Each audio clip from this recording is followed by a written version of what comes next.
유럽연합과 덴마크 등 유럽 국가들이 유엔에서 북한의 계속되는 핵과 탄도미사일 프로그램이 영내 안보의 위협이라고 지적하고 북한의 비핵화 약속을 이행하라고 촉구했습니다. 하지만 북한은 이런 요구들이 이중 기준이라며 반발했습니다. 이런 가운데 미국 국무부는 최근 발표된 유엔 전문가 패널 보고서를 평가하며 회원국들의 제재 이행 노력을 강조했습니다. 첫 소식 박형주 기자가 보도합니다. 유럽연합 EU의 마율린 판 딜런 군축 비확산 특별대표는 4일 군축을 담당하는 유엔 총회 제1위원회에서 핵과 탄도미사일 프로그램 개발을 지속하는 북한의 행동과 의도는 중대한 우려사안이라고 밝혔습니다. 딜런 특별대표는 그러면서 북한의 이런 행태가 핵무기 없는 한반도에서 신뢰와 항구적인 평화 안보를 구축하기 위한 국제적인 노력을 계속 저해한다며 북한의 완전하고 검증 가능하며 돌이킬 수 없는 비핵화, 즉 CVID를 촉구했습니다. The DPRK must abandon its weapons of mass destruction, ballistic missile, and existing nuclear programs in a complete, verifiable, and irreversible manner, in line with its obligations under UN Security Council resolutions.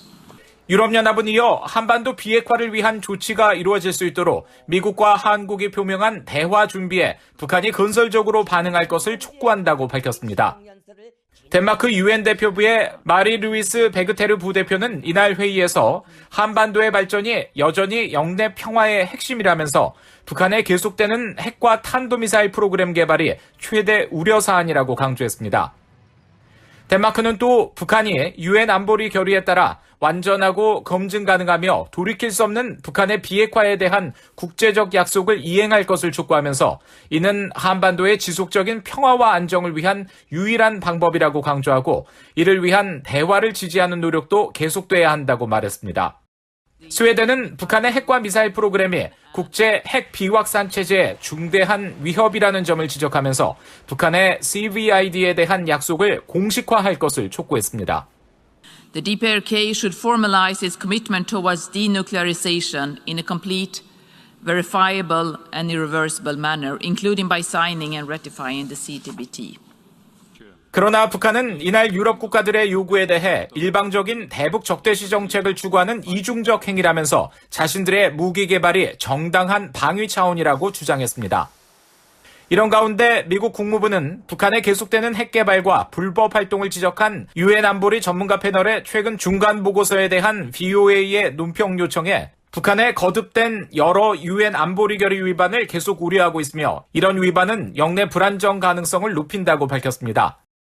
또 이번 보고서는 특정 유엔 회원국들이 자국 영토 내에서 제재 회피 활동이 전개되도록 계속 용인하고 있다는 점을 보여주고 있다면서 특히 중국과 러시아가 두드러지게 이를 용인하고 있는 점에 주목한다고 말했습니다.